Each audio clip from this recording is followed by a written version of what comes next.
Because we would like to honor you, Heavenly Father, mananghid mi sa imuha. Mananghid mi sa imuha, Lord God. Lord, tugti mi nga makakandak sa among Sunday School. Para magtuon, Lord, sa imong pulong, mahitungod sa the Gospel Church. Father, Lord, gina-honor namo ka, among gina-respeto gid, Lord, ay imong presensya karon.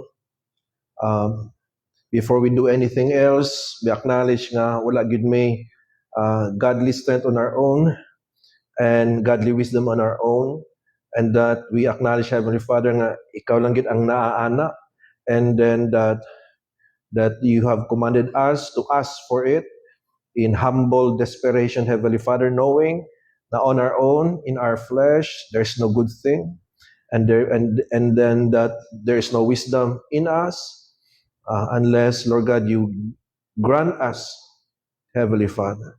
And so right now, we acknowledge our powerlessness and our helplessness, and we humble down ourselves before you, that you would, Heavenly Father, grant us the needed understanding and enlightenment, that we would receive your word with clarity, with joy, and with a determination to obey and apply it, Lord, afterwards. I pray, Heavenly Father, that you would also enable your servant today as he speaks your word, that you would speak through him.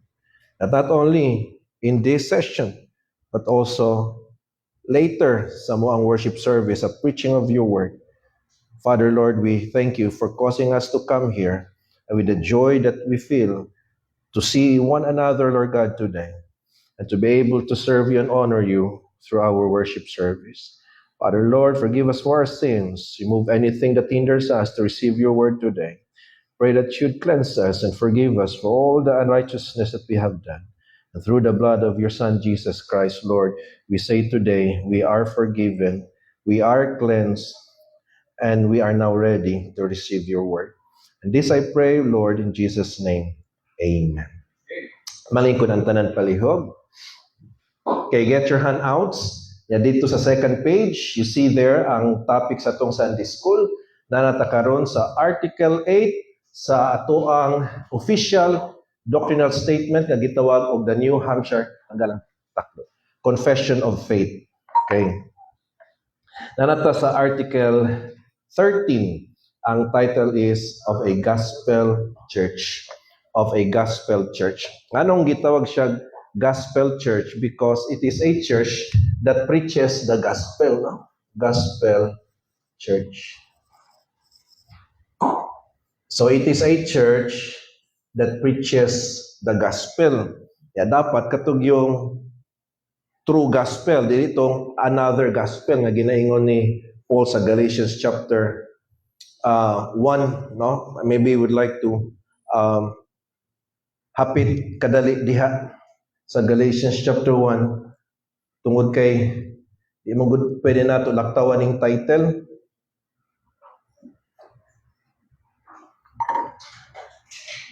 Who would read first? Dito sugot na kang Chian. Sige. Chian, please, can you read Galatians 1 verses 6 to 9? Galatians 1 verses 6 to 9. I marvel that ye are so soon removed from him that called you to the grace of Christ to another gospel, which is not another, but there be some that trouble you, and would pervert the gospel of Christ. But though we or an angel from heaven preach any other gospel unto you than that which we have preached unto you, let him be accursed. As we said before, so say I now again. If any man preach any other gospel unto you than that we have received, let him be accursed. Okay. So ang Church sa Galatia, giingnan sila na wala gyud laing gospel. Okay, wala gyud laing gospel, o kung may, even if it's from heaven and it's a good angel, pero kung nag-preach any other gospel, it's not a good angel after all. And it is not from heaven, it is from hell. Pero of course, naay mora o kanang play of words diri si Paul, or I would say he uses a figure of speech here, or sarcasm ba siguro, or irony, na wala man good angel nga gikas langit nga mutudlog any other gospel. Pero ang iyang ginapasabot din even if good angel pa na gikan pa nag-heaven, pero kung any other gospel ga itudlo ayaw magtuo. So he is I think he's using a hyperbole here. So ina na ka-importante ang pagtudlo sa true gospel. Now what happens to a church nga nagtudlo before og true gospel unya nagtudlo na og other gospel? Ang sulti ni Paul, let him be accursed by God. Now what does that mean? That means that church will cease to be a true church na. Ano man, kay walay true church sa Ginoo nga under his curse. Walay true church nga accursed by God. Wala. Ang true church sa Ginoo is favored by God. It is blessed by God, not cursed. So pag curse na gani ang usa ka quote-unquote church is no longer the true church. Why? Because it does not teach anymore the true gospel. So isa sa mga marks of a true church, which namo gunay 4 or 5 ka marks, mao na ako ginatudlo sa mga magpa-member sa church. Isa sa mga marks man gud of a true church is it teaches the true gospel. In fact, what makes us a true church is because of the gospel we preach. True gospel dapat. And what is the true gospel? The true gospel is na kining it is solely by grace. It is by grace alone ang salvation. Back up a little bit. What is the gospel? At the first place, the gospel is the message, is good news about salvation. About salvation, the power of God unto salvation. Mother Pastor Romans chapter 1 verse 16. And it is a message of salvation which is na atong madawat ang salvation by grace alone, through faith alone, in Christ alone, and for the glory of God alone. That is the true gospel. That is the true gospel. No? In Christ alone through His death, burial, and resurrection. That is the true gospel. Musimanggay taana, no? Musimanggay taana, dili na true gospel na ito ginawali, and ang church na to will cease to be a true church. That's why sa Article 13 kanang ang ato mga forefathers sa New Hampshire United States in the 19th century may come up aning article and then may come up aning title of a gospel church to emphasize nga ang usa ka church nga true is true because it teaches the true gospel. Okay. What is the gospel church? What is a gospel church? Mao ni ang makita ninyo sa inyong handouts, mao ni ang pagka-wordings no sa ato ang mga forefathers, and this is what the New Hampshire says. We believe, can we read together? Ready, go. We believe that a visible church of Christ is a congregation of baptized believers associated by covenant in the faith and fellowship of the gospel, observing the ordinances of Christ, governed by His laws, and exercising the gifts, rights, and privileges invested in them by His word. That its only scriptural officers are bishops or pastors and deacons whose qualifications, claims, and duties are defined in the epistles to Timothy and Titus. Now, what do you see there sa Article 13? I see there 6 things. Number 1, the article talks about the nature of the church. Second, it defines what a church is, the meaning of the church. Then third, naghisgot siya about the qualifications to become a church member. And I do diha, if you notice. And then, ang ikaupat, the basis for unity in the church. Gimention din ha sa article if you will just analyze, no? And then ang ikalimang part aning article talks about the duties. Pag ma-member na ka sa church, and then I noticed 3 duties of a church member. And then ang last is the article talks about the officers of the church. And there are only 2 gyud na. There are only 2 officers of the church. Can you see there sa article na nag-mention about just 2 officers, and in fact, it is truly so because mao man pud na ang gisulti sa pulong sa Ginoo. Okay, so now let's go to the nature of the church. Unsa man gyud ang ang nature, ang being, ang pagka-church sa church? Ang answer diha is, matod pa sa first part of the article, we believe that a visible church of Christ. Don't you know? Have you noticed, nagahisgot na about sa nature sa church, nga ang nature sa church is visible. It is visible na ang church sa Ginoo is visible. Okay, so write that word, visible. What do you mean by that? Visible meaning nga makita. Makita ang church. Makita, visible. Okay? 1 Corinthians 14:23, John 13:34-35. So kinsa na ang next magbasa? Si Mikay? Sige, 1 Corinthians 14:23 si Mikay, then si Chen, John 13:34-35. Sige.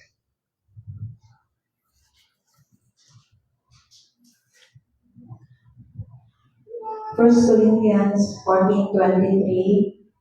If therefore the whole church be come together in one place, and all speak with tongues, and there come in those that are unlearned or unbelievers, will they not say that ye are mad? Okay. Does that verse kanang support the idea nga ang church is visible? Yes, because they come together in one place. Makita man nimo kung naay magtapok. Madungog nimo sila kung nag-speak sila ng tongues. Unya ang mga unbelievers, makakita sa ilaha nga nagatapok. Unya kung nagyagaw ang ilang speaking of tongues, kanang makaingon hinon ang mga unbelievers nga wala naman sila na crazy. So, gimension ang word na church.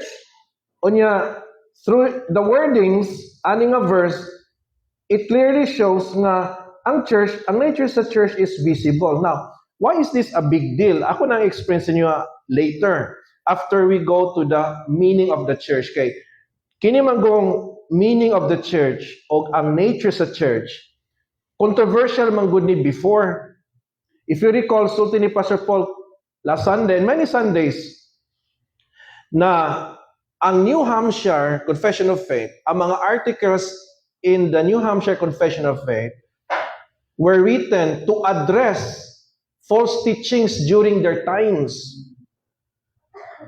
Kadagang doktrina sa Bible, nganong kini lang mang ang gimension sa New Hampshire? Kining 16 kabuok. Kadagang pang doctrine sa Bible, nganong kini lang man? Kay mao man to ang init kaayo nga mga doctrine sa mga issues, mga controversies during their time in the 19th century. That's why, so anay mini Pastor Paul Sunday, sabi ko, naapot tayo gina-face karon nga mga controversies, mga false teachings nga very prominent karon ya daghang mga nagatuo. For example, the issue on prosperity gospel. I think we have to have a stand. We have to have an official statement regarding prosperity gospel. What else? Kanang the so-called speaking of tongues today, which is a fake and biblical speaking of tongues. We have to have a doctrinal statement regarding that one. So, pwede man ang church maghimo og supplemental confession of faith. Pwede man. No? In fact, if you know this, I don't know if kung na-mention ako ni before, ang New Hampshire Confession of Faith actually, dili na siya 16 ka-book articles or 18. Sa sugod, in 1833 or 1835, mas gamay lang ang content sa New Hampshire. Gidugangan pagka 1855 or 1853 because to address some issues later on after nahimo ang first version. Duha man ka version ang New Hampshire. Kining atong ginagamit mo na ni ang second version and there's no third version anymore. We can come up with a third version to provide additional articles to address present issues. Number one, ang prosperity gospel. And then kining charismatic na mga teachings regarding charismatic gifts. Nga daghang kayong mga kining mga na confused ug nay salag. I think the church should come up. Then what else? Issues on gender. Issues on gender, the controversy about gender sensitivity karon. Nga di lang male and female ang gender. Nga napay ikatulo, napay ikaupat, napay ikailima. Daghana. That's why nakamap ng LGBT. Kay di lang male and female ang gender, napoy L stands for lesbian, G stands for gay, LGBT. B stands for bisexual. Kung yung bisexual, kay lalaki ka, babae po ka. You see how crazy that is? And then, LGBT, T, transgender, Q is queer niya, napay plus. Siguro sa sunod anak, multiplication na po siguro ilang idugang. And then, division. Gender in their definition is what you want to be. That's why they call it a social construct. But gender in the Bible is something determined by God at birth. So because mo man ang mga controversial nga mga issues today, I think the church should have a stand regarding this. So pwede ta mag-provide of supplemental articles in addition to the existing articles of the New Hampshire Confession. Pwede ginato kambiyan na di na siya New Hampshire Confession nga naman. Di naman gini kung magdugan tag supplemental, magdugan tag mga articles, this would cease to be New Hampshire Confession because ang New Hampshire Confession strictly kini lang gyud. Pila ni ka-articles sa New Hampshire Confession kung 16 or 18 ka-articles na. Dugangan gaya nato na og additional articles, it will be our own confession na. So we could say Bethel Missionary Baptist Church Confession of Faith. Pwede na. Once we add articles, pwede po New Hampshire lang gihapon to preserve its historical significance. And then we can just add supplemental articles. Okay? Pwede po din na. Okay, visible. John 13:34 to 35. Next.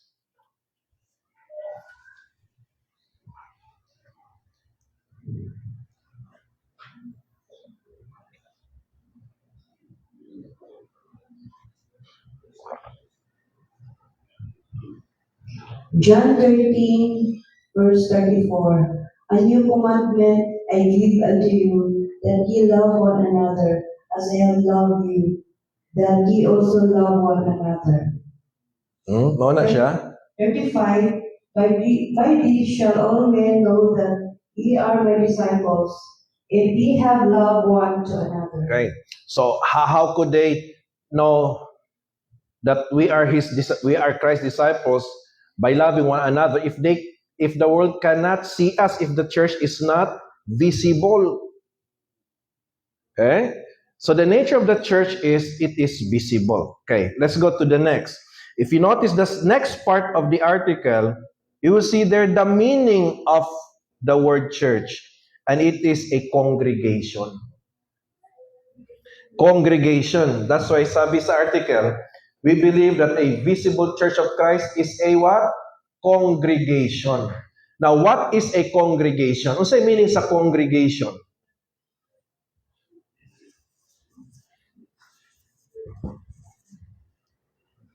Congregation is a noun. What is the verb of congregation? What is a congregation? O sige, itanaw ninyo sa Google or sa Yahoo or dictionary.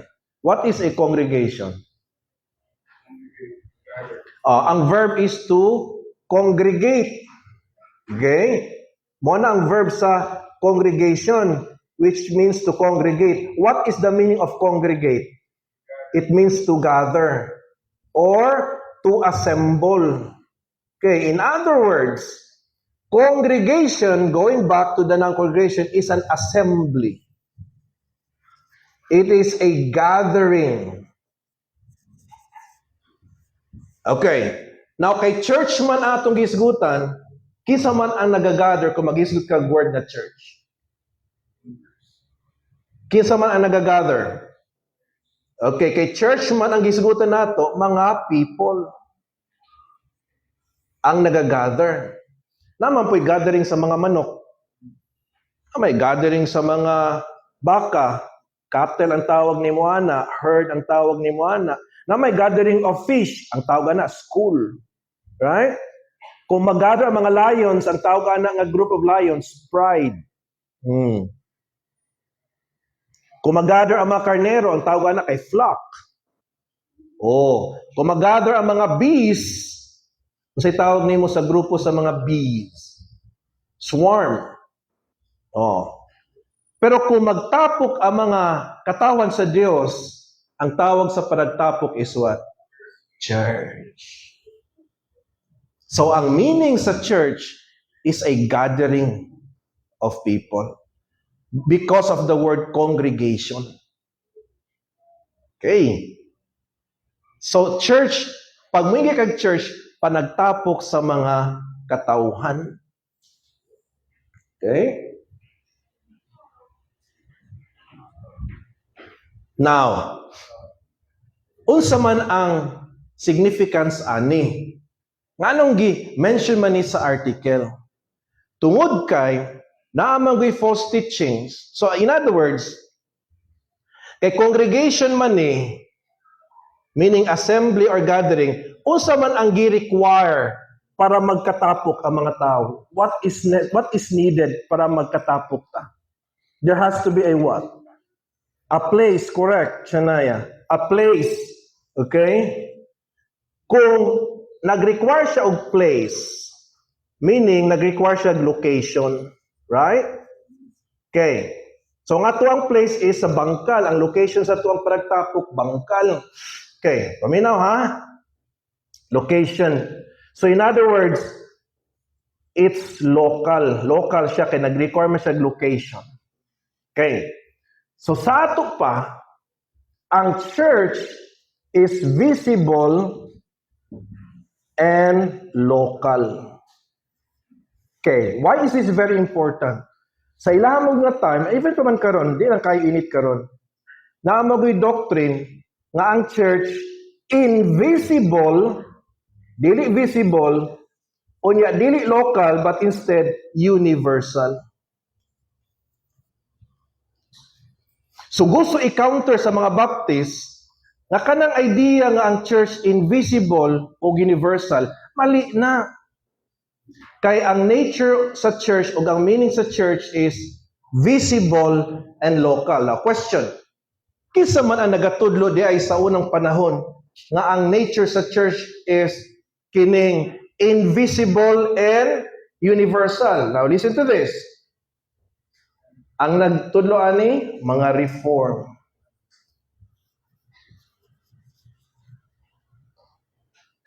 That's why we are not reformed.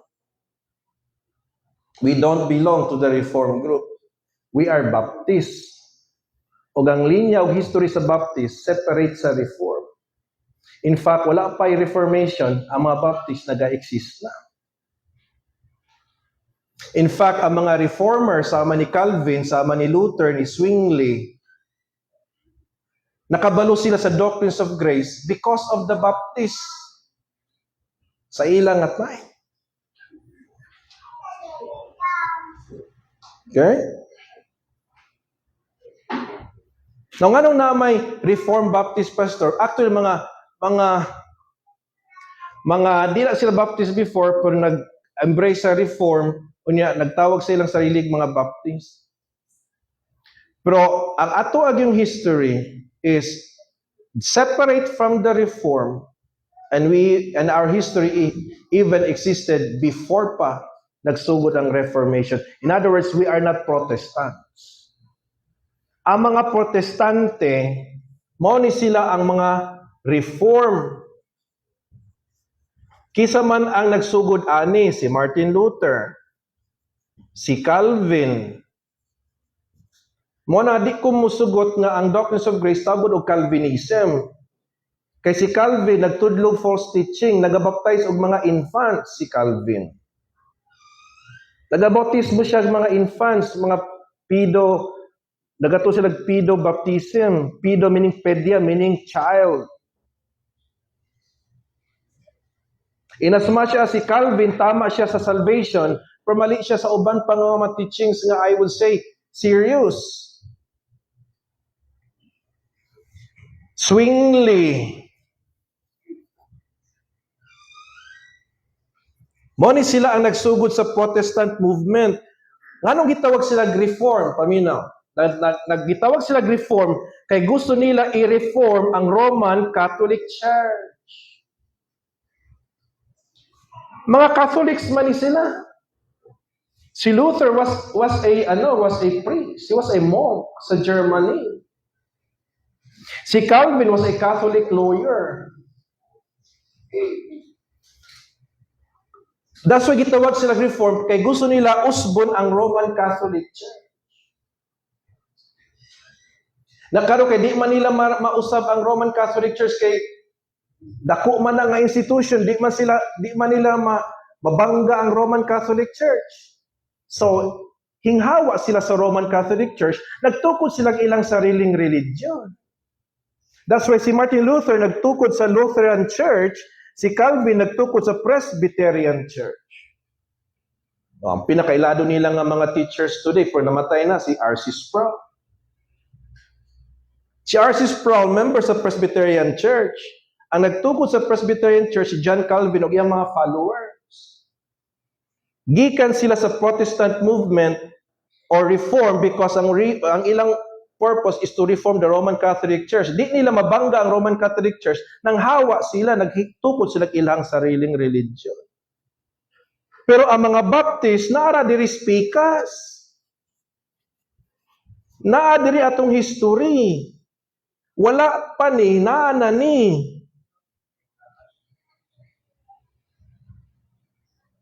So if you call yourself Reform, you cannot call yourself Reform kaya di man tagikan sa Catholic Church.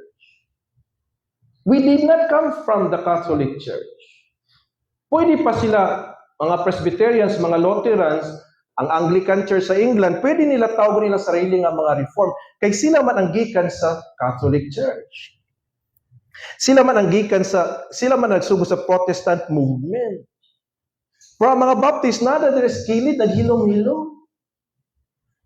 Ya karon kay state religion maning Lutheran sa Germany, state religion sa Germany, Presbyterian state religion sa Switzerland, Anglican Church state religion sa England, any other religion is illegal ya pangprisuhon ang mga membro, pamatyon.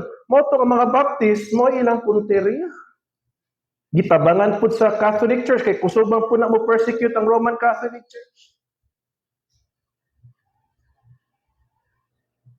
That's why ang mga writings sa mga Baptist sa una na-suppress.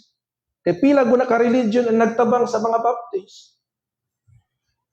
Karon na lang man nga mibuylo na ang mga libro sa mga Baptist, wa na may persecution. We are not Reformed, we are Baptists.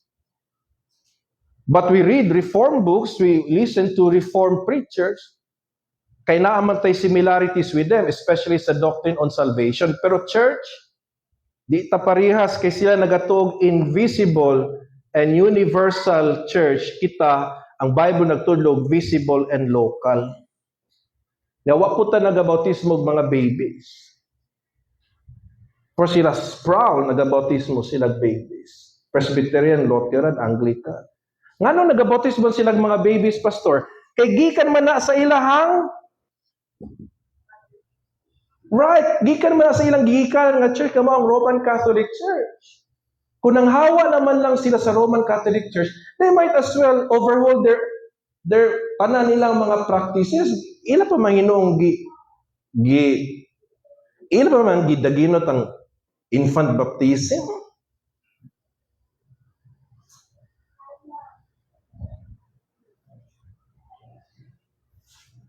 Dili pwede nga ang church invisible nga naman.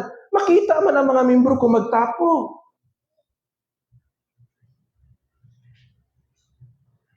Na dili pwede nga ang church universal nga naman kay nagkinahanglan magug location or place para magtapok. Therefore, it's local. Pero ang mga reformers, dili. Ang ilaha, invisible yun. O na nga kung magsakay kag taxi,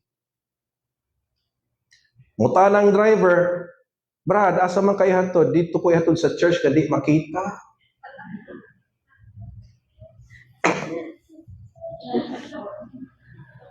Anong di man nakita ng imong simbahan, pre? Gato man gud mig invisible church. Giunsa ka na sa driver, no? Asa man ang church nga di makita.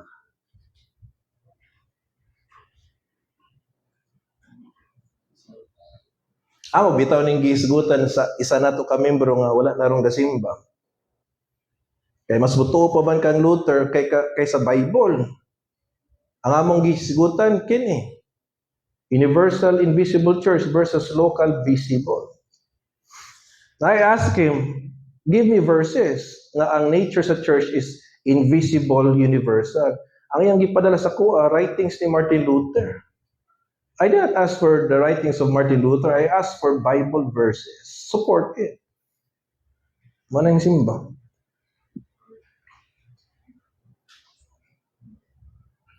And I said, sabi ko, always remember na ang ato ang goal is to be biblical. Okay? Whether reform ka or dili, we have to be biblical because even ang mga reformers, nasa sila mga doctrines nga dili biblical. This was the reason nganong nahimo ang Article 13 sa New Hampshire Confession of Faith. To counter this teaching sa mga reform nga ang church invisible, universal. Because the Bible is clear, hindi universal, it is local because it requires a place para ang mga membro magtapok, and it is kining visible kay once magtapok, makita.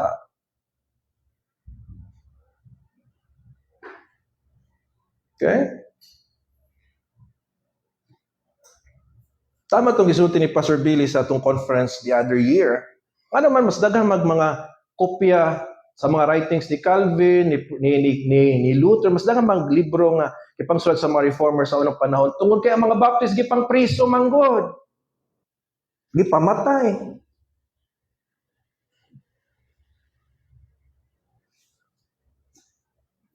Imagine tulo ang nagtabang. Catholics, Lutherans, Presbyterians, the Anglican Church nga puros gikan sa Catholic Church. Tanaw ng ilang ang sanina sa ilang mga preachers, kagasutana kay carry over man sa Roman Catholic Church. Na magay Baptist diri sa Davao nga mura pong pari magwali. Napay sash.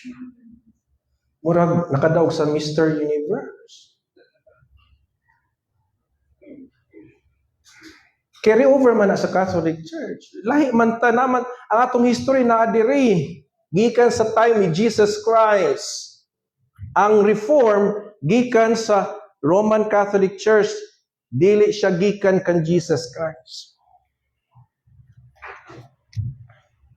I want just to highlight this one because para masabtan ninyo nga nang gisulti man gyud sa atong mga forefathers nga ang church is a congregation and it is a visible congregation. Mao ni ang background.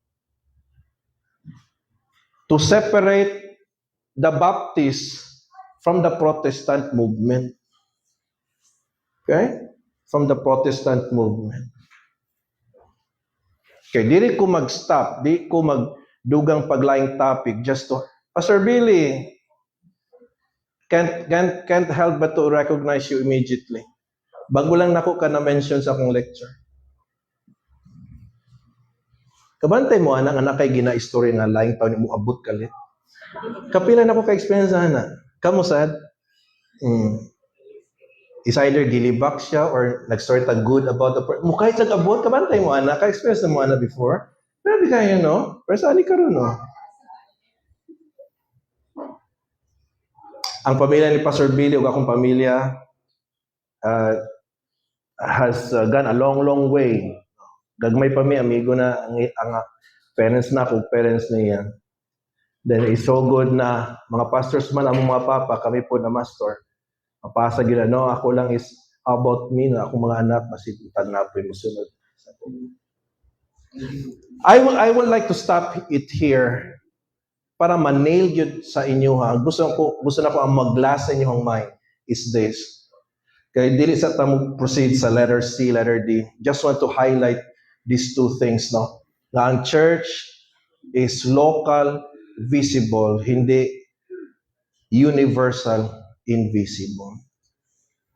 Yan apag yun. Kay invisible man, walay pangalan daw ang church, walay pangalan ang church. And so kumusta kay kag taxi, o na ang driver, pre, asa man ka ihatod, pre, ihatod ko sa church nga way pangalan. Ihatod daw siya sa church nga way pangalan. Ngano wa may pangalan? Kaya di man gud makita, ha? Asa man nadapitan ng simbahan nga di makita? Way pangalan. I want that to sink in sa inyo, ha?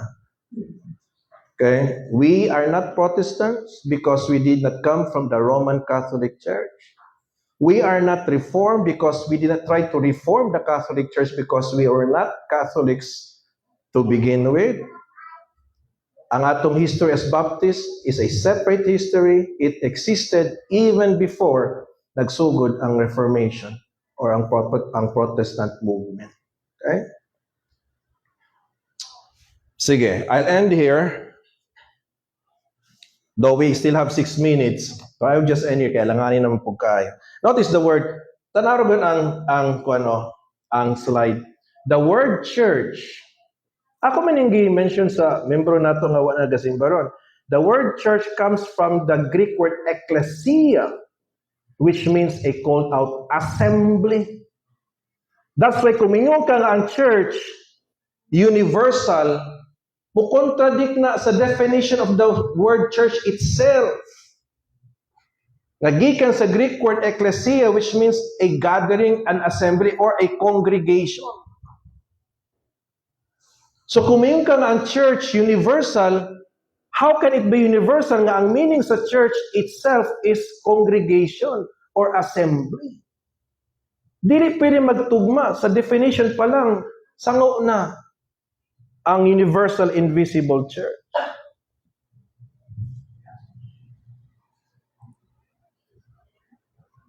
Okay? So mara ba mo define kag what is a cat? A cat is a dog. Dili. So mura po what is a church? A church is universal. Mura ginahanap po. You define cat as if it's a dog.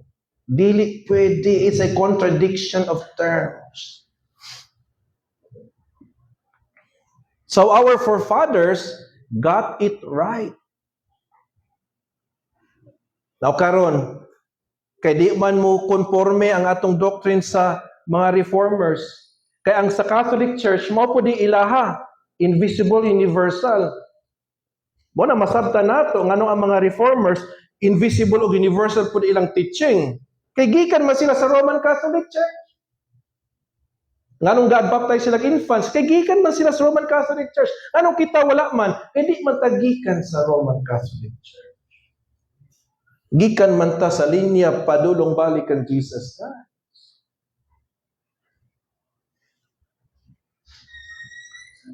For dagang gibos, no dili ang mabaptist dili gyud na no.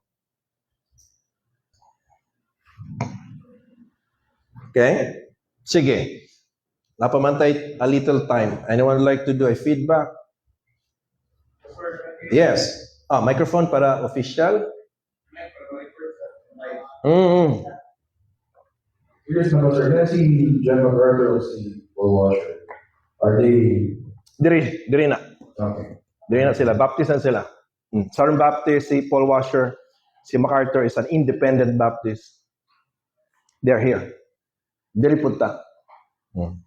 Okay, what else? R.C. Sproul, diri ni. Diri si R.C. Sproul. Kisa pa ng mga ilado nila nga mga kauban. Body Bocam, diri na. Baptist na. Body Bocam. John Piper, diri. Okay, John Piper. Isa pa ning mga uban nga mga Bosan. Diri. Diri na. Prosperity Gospel na. Diri na. RCC. Both Sanchez, terrible. For sa mga kanang dili grounded sa doctrine, attractive ka in teaching. Imagine how to be rich, how to be famous, how to be successful, how to live in a world that walay stress. There will always be stress because once mo commit ka to godliness, you will be battling every day with yourself and with others. But Ras, sige. Pastor, regarding sa atong supplemental kung nandito ni Magalingan. Yes. Nag-meet ni James dati dito sa Kisa nga James. katong sa Solideo Gloria, Pastor. Ah, Naabot sila buhat sila ilang supplemental yeah. na confession. Yes. Ambot na pa sa akong computer. Yeah. I highly encourage. We will do that. Mag-convene ko og committee to begin with, and then draft it, then have it approved by the church. We have to have additional nga mga articles and to address mga modern issues, mga present issues. Number one, prosperity gospel, the issue on speaking tongues, healings, miracles, and so forth. And then kining gender, the issue on gender, and other nga we need to really address and come up with a statement.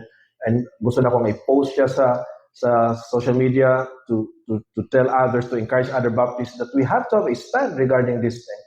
O sa man, ahilo man kayo ta, di pwede, no? Anong sabi ni, sino yung nagsabi na, for evil to triumph, what makes evil to triumph is for good men to do nothing. Good people to do nothing, good people who choose to be silent. That's why ang kadautan mudaog yun. Kahilom naman ang mga kabalo sa ang tinuod. No? Okay, sige. What else?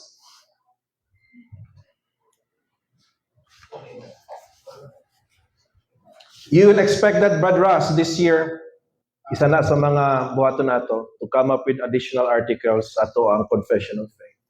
We have to. No? We have to. Sige. We will end this here. It's almost time. And then I will request Brother Richard, nanakay voice, Brother Richard. Closing prayer, short lang. Shall we all rise para sa atong closing prayer?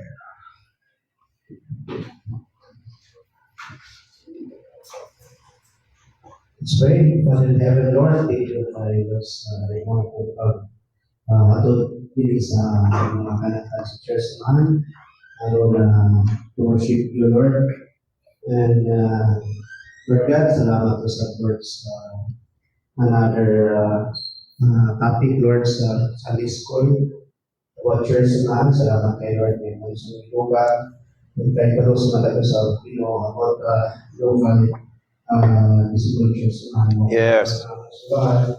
And thank you, my Lord.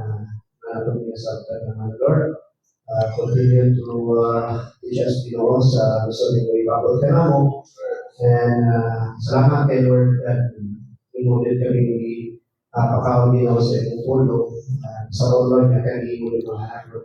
Yes. So Lord, hindi ka tugyan sa mga Lord mo punta, tawag na ba at kaya mo gusto, tawag na Lord, magpadayo sa mga bakit ka Lord, ang pag-worship sa inyong mga. Yes. Salamat kay Lord, mula sa pangalan ni Jesus. Amen. Amen. Thank you, Brother Richard, for the prayer. Okay, dito magdugay, 2 minutes lang.